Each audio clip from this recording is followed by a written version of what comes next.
Anyways, I'm gonna keep the lights on. I know it's kind of a bit hard for me to fall asleep, but that's the easiest way to know the haunting hour has actually begun. Bless the Lord, O my soul, and all that is within me, bless his holy name. Hi, thanks for tuning in to Armor of God. As always, thank you so much everybody for taking the time to be here with us, and hopefully you will be edified with what we've put together for you here. For this video, I'll kick this off with something rather short from Father Daniel Reehil about a case that he worked on before, about someone who tried to open his third eye by watching videos on YouTube, teaching him how to do it. Please take note that this is an audio from 2020, so hopefully that person is freed from the oppression now though. I have a case I'm working on still of a young man who wanted to open his third eye, and he went onto YouTube to figure out how to do that. And as he was watching this video on how to open his third eye, he felt a spirit went into him, and over time it took full possession of him, and he's still troubled today. It's been a very difficult case. So curiosity is not a virtue. Let me say that again. Curiosity is not a virtue. So do not look at these things that are in the darkness, in the occult world, with a fascination. By doing so, you could be opening up a door and having things enter into you. You don't want to do that. And then there's another one from Father Reehil that I'd like to share with you at the start of this video. It has something to do with the spirit board. I'm calling it this way because realistically, there are plenty of so-called games that can be used to communicate with these evil spirits. Anyway, the reason I'm sharing you this clip is because Father Reehil is telling those of you who might have played the board game before but wondering how to get rid of them. Ouija boards. You might think it's a game. The devil doesn't play games. He's in it for all the high stakes, your soul. If you have played with a Ouija board, you must go to confession. And I would say if you have one, what you must do is pour holy water over it, and then I would burn it. At the very least, throw it out. Or bring it to your priest and tell him you don't want it anymore, and he can take care of it. Well, I'll share a few more stuff from Father Reehil later on in this video.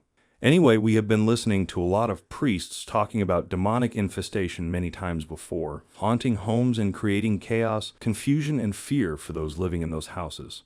On the other hand, we often forget that the people who live in these houses are real people, not some made-up characters that we see in movies. And so what I really wanted to share in this video is about the Indian family who's been living in Dubai and been experiencing demonic infestation at home. I've shared the update on this family with all of you a couple of times before, and I have even reached out to them to get help from the church.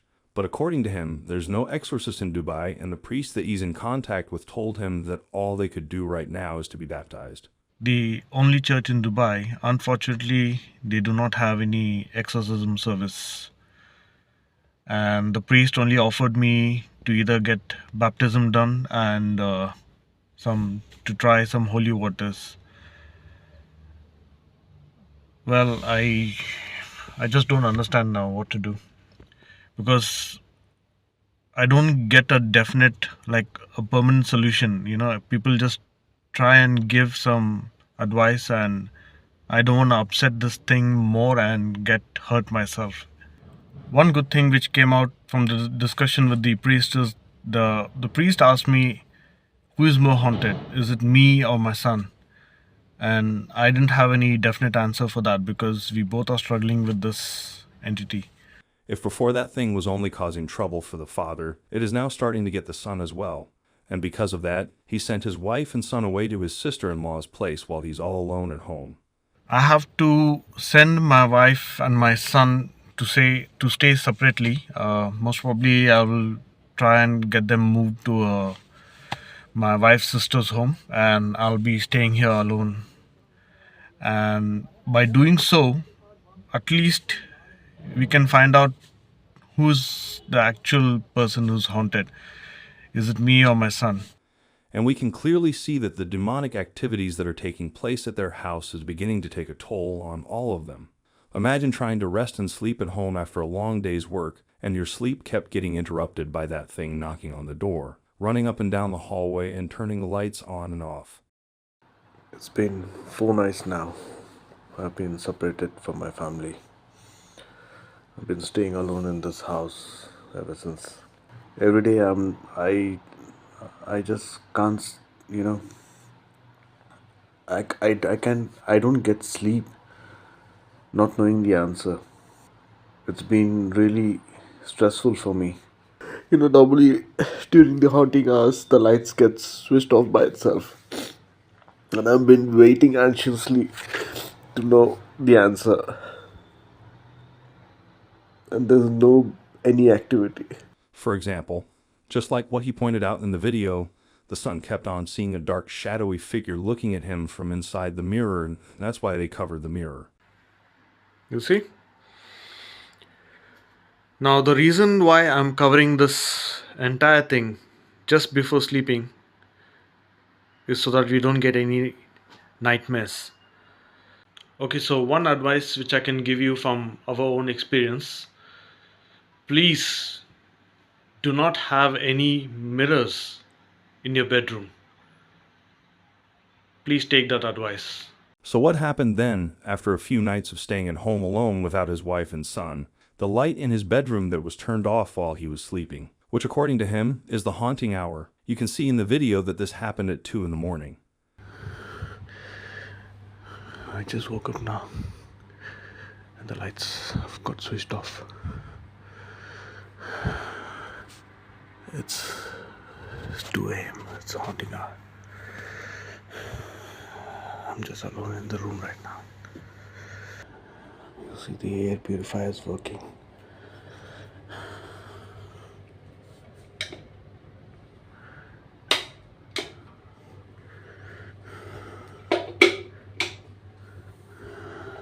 I guess the haunting hour has begun. I told you guys, during the haunting hours, the lights don't work.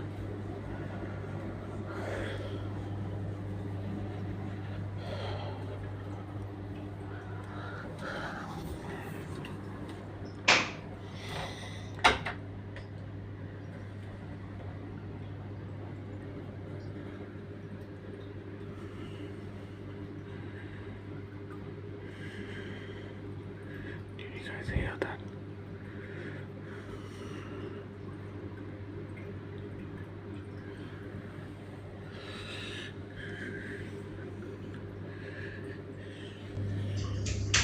Shit.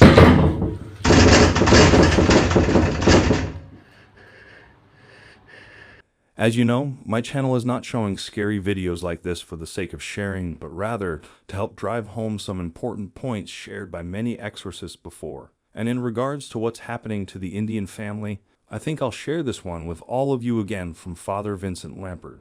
I will say, if you believe there's some type of presence in your home, then you should have a priest come into your house and offer a very specific exorcism prayer.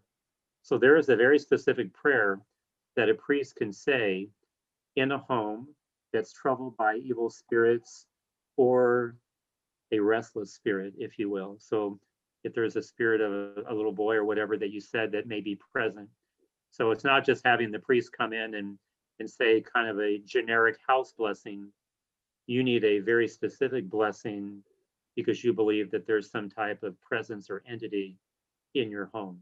And ultimately, whether it's the demonic entity or the restless spirit, it doesn't need to be there, whatever that entity is. And again, it could be some type of demonic entity that's trying to cultivate some type of relationship with family members. That's why I would ask a priest to come in and to offer an exorcism prayer in the home.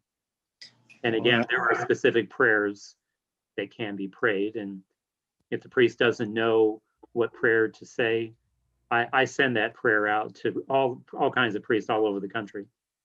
So I'm happy to do that. But it's not just a house blessing from the Book of Blessings. It really is a very specific prayer that has to do. And another one from Father Robert Spitzer, although he was actually responding to question regarding the spirit board. but still the answer he's provided here is related to the subject covered in this video. And of course, what's going to be required to get yourself out of this is somebody, basically, trying to, clean out the house from an infestation by a spirit. And of course, hauntings can happen just because of Ouija boards. And I'm not exaggerating. I think any appeal to sorcery or something like that is a very bad idea. Sacramentals are always important. Blessed objects, even a religious object like a crucifix is important. A blessed religious object like a crucifix is very important. Of course, obviously the evil spirit will consider those things to be repulsive, and so it does, help keep the home holy. And so, relics, the same thing. Holy water, yes. Images of the Sacred Heart, anything of that nature. And the Sacred Heart's particularly powerful image. I don't know why, but certainly in my own life, I can see that this is just a powerful image, and small pictures of the Sacred Heart can also be used, worn or carried with a person. Anyway, now, coming back to Father Reehil, I think what he's sharing here is a very good reminder for us all. So what does happen? Well, there are times when we can let certain things into our lives that can create open doors, we call them. And an open door is a situation where we would literally be stepping away from God's protection and inviting in evil. Oftentimes, people do this without knowing, because we've become such an uncatechized world in the last couple of decades. For example, I've spoken of this before, but there's people that wear those evil eye bracelets. That's not a Christian thing. It's you're asking protection from a demon. Shouldn't do it. All these sort of things. Consulting mediums or psychics. I don't care what the medium or psychic tells you. They could say that they speak to the Blessed Mother. If they're channeling spirits, they're not working with God, because God's forbidden this in the scriptures. I know people have went and said, well, there was a statue of the Blessed Mother on her desk. Yeah, but she's talking to a demon. And the demon knows that because you're pursuing information that isn't really available to you through natural means, that you're going around God's laws, that he has access to you now. And he can attach himself to you and come home with you and wreak havoc in your house.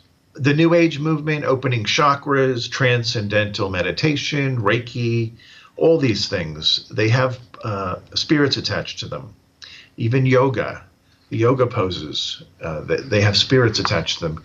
You shouldn't be doing those. It's fine to stretch, but those literal positions, the downward dog and all that, not healthy.